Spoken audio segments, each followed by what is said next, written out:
Olá a todos que acompanham esse canal. Mais uma vez a gente se encontra e dessa vez, como vocês podem observar, eu estou vestindo uma camisa amarela que está diretamente ligada ao movimento que é realizado durante o mês de setembro, Setembro Amarelo, e se refere à campanha de prevenção ao suicídio.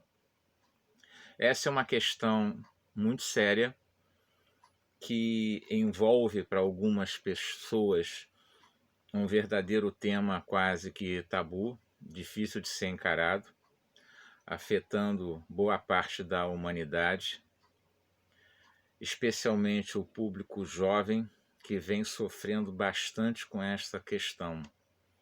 A gente tem milhares de casos envolvendo pessoas idosas que perdem a referência em relação ao significado de suas próprias vidas, o rumo a ser dado em meio a uma série de questões existenciais sobre o valor da própria vida, como se vive, como se segue em frente, quando a pessoa perde o significado do valor da própria vida.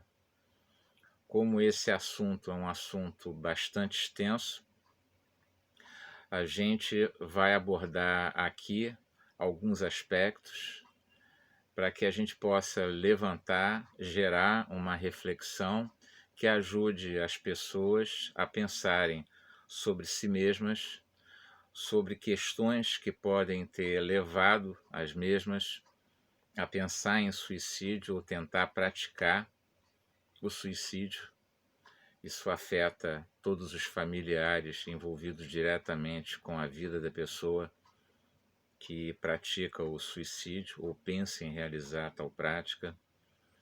Então, hoje eu vou abrir uma janela para aqueles que pensam em se suicidar e aqueles que deram um fim às suas próprias vidas. O assunto de hoje aborda essa sombria e reveladora questão. Nele, falo como um familiar de um suicida. O título do texto é Ubi ad Cortam, expressão em latim que significa para onde vai seu coração? Uma existência comum como a minha, a sua, é uma dádiva evolutiva que traz os desafios pertinentes às escolhas que realizamos, com toda a bagagem de aprendizados, com seus erros e acertos que realizamos. Quando interrompemos nossa existência no plano físico, afetamos o rumo natural de nossa própria evolução, em direção a um possível despertar. No plano espiritual, praticamos um aborto. Encarar nossa vida como uma viagem perdida, afundando o barco, não significa que a sensação de tormenta chegou ao fim.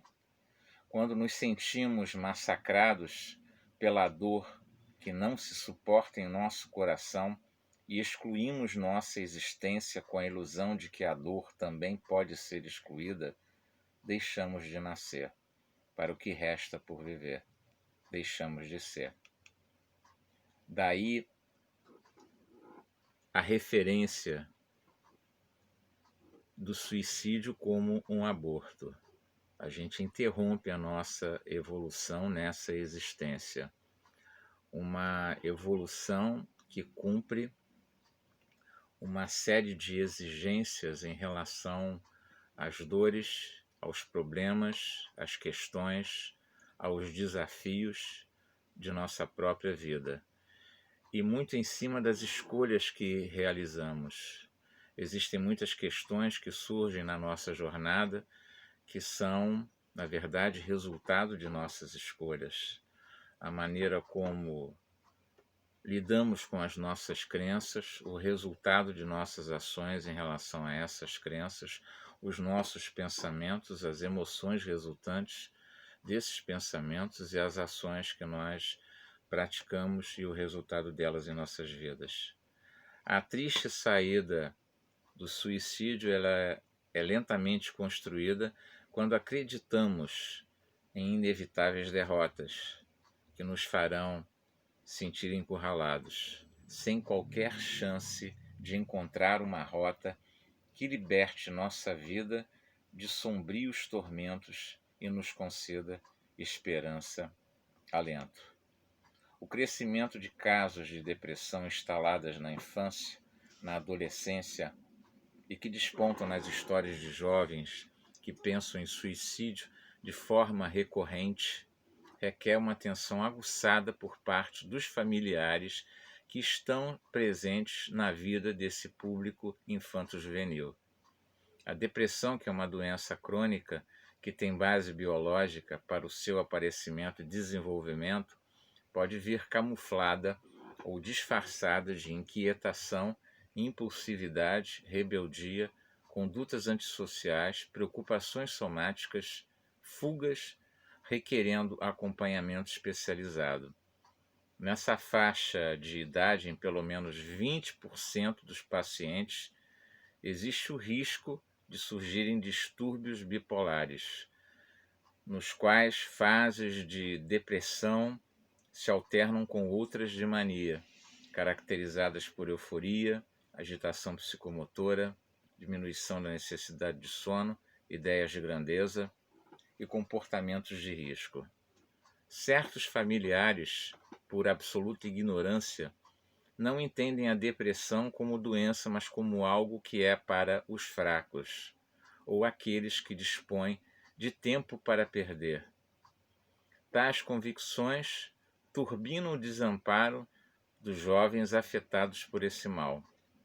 Há crianças que se questionam se a relação conflitada entre seus genitores é culpa da existência das mesmas e algumas, não poucas, se questionam se, partindo daquele mundo específico, os pais não poderiam viver em paz.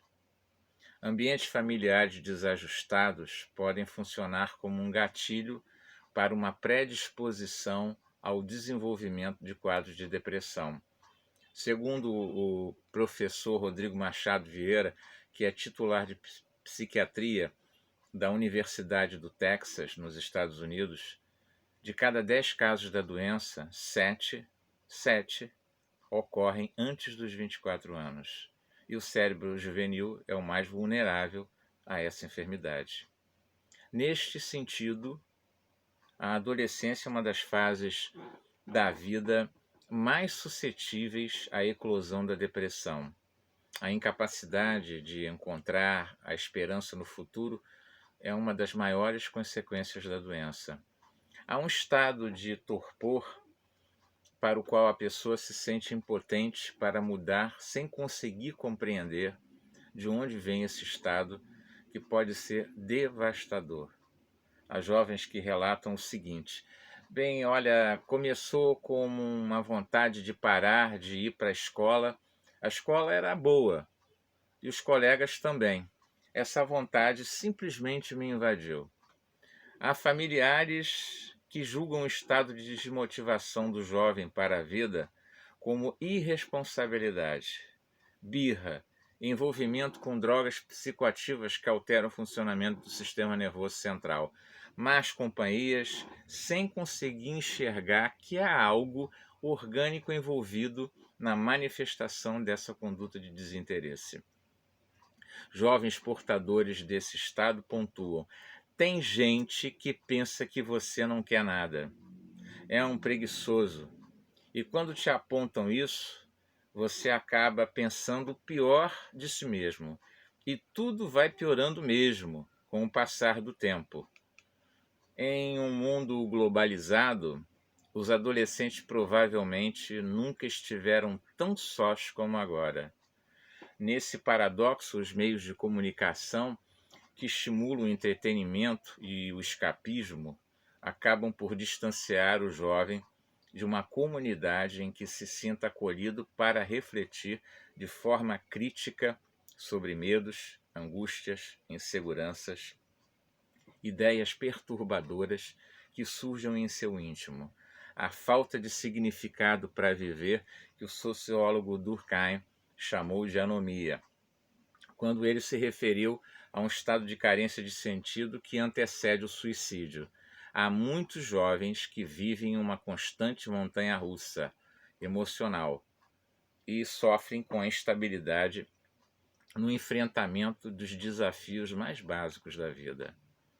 Então, o texto Ubi ad Cortam diz o seguinte: o que vai movendo os remos para o momento extremo que parece seguir tão lentamente que mesmo alguém estando tão perto não sente? Quem se foi, no espelho em que me vejo, não me diz mais oi, e a imagem do seu vazio é que me olha, de forma tão profunda que nessa rachadura estou em contato com o que ficou escuro, e uma desolação me inunda em tua escolha. A raiva por tua partida parece tomar conta da minha vida, e tudo faz parte daquilo que ainda não compreendo, ainda não estou vendo. Como será que consigo seguir em frente diante de uma dor que me arrasta para trás tão tenazmente, como se o amanhecer não fosse mais capaz de nascer? Houve algum SOS que não fui capaz de ler, qualquer mínimo sinal nas entrelinhas dos silêncios do teu ser, sob os gritos do teu mal? Há muitas sombras que não sei traduzir para a linguagem de um entendimento que aceita a decisão do que já foi feito e não muda. E enquanto eu erguer escudos, não conseguirei alcançar teus campos de batalha, teus solitários esforços na luta travada entre diferentes forças e teu desejo de conquistar uma certa liberdade quando sentir-se vivo falha. Há uma certeza infalível de que a morte algum dia nos acha e nos conduz para a escuridão ou a luz. E há uma hora certa para esse momento, esse caminho ser aberto. Mas diante de um desconforto incabível, esse tempo de encontro se abrevia, porque no curso da vida o rio esquece sua nascente e a água corrente em seus obstáculos congela e racha, torna-se escura e indiferente, para compartilhar em sua jornada a sede que tem de si mesma e o poder de saciá-la, quando de sua dor, de cada temor, de cada dúvida, não fala. Há passos que posso dar, por absoluta displicência, em direção a um beco, onde peço ou não ajuda, onde desperto ou me iludo, para aquilo que é essência e para aquilo que é adorno, onde sou intenso no calor e no frio, ou apenas morno. E em tudo que eu decida, posso não dar adeus a uma velha vida, encontrar uma inesperada saída que, embora não me transporte para fora da realidade, altera o poder do que é adverso, pois no fosso da angústia não me deixo permanecer imerso. E nessa simples verdade, acabar com tudo ganha outro significado. Por um fim é o que me corrói, não ser mais vítima de tudo que me dói. E ao descerrar essa janela, a dor tão cruel não mais me flagela, e a esperança não se esgota nessa surpreendente rota em que prefiro dar um giro e não ser mais refém de meus fracassos, encontrar em meus passos a chance de dizer adeus a tudo que me distancia de Deus. Abracem então, vocês que estão assistindo esse canal, a vida com todas as suas dores e dificuldades. Vejam as bênçãos que vão sendo reveladas no dia a dia, onde podemos escolher uma porta no corredor da vida que nos leve a refletir sobre o que nos angustia e nos maltrata em pensamentos e em emoções. O preço de uma partida antecipada é frequentemente alto demais e talvez nos custe a chance de evoluir com a vida que temos, esta mesma em que vivemos. Desperdiçar a vida é um pecado. A palavra pecado significa errar o alvo. Partilhem, então, dores e esperanças com quem seja capaz de ouvi-los de forma sincera e serena. Sejam arqueiros da luz.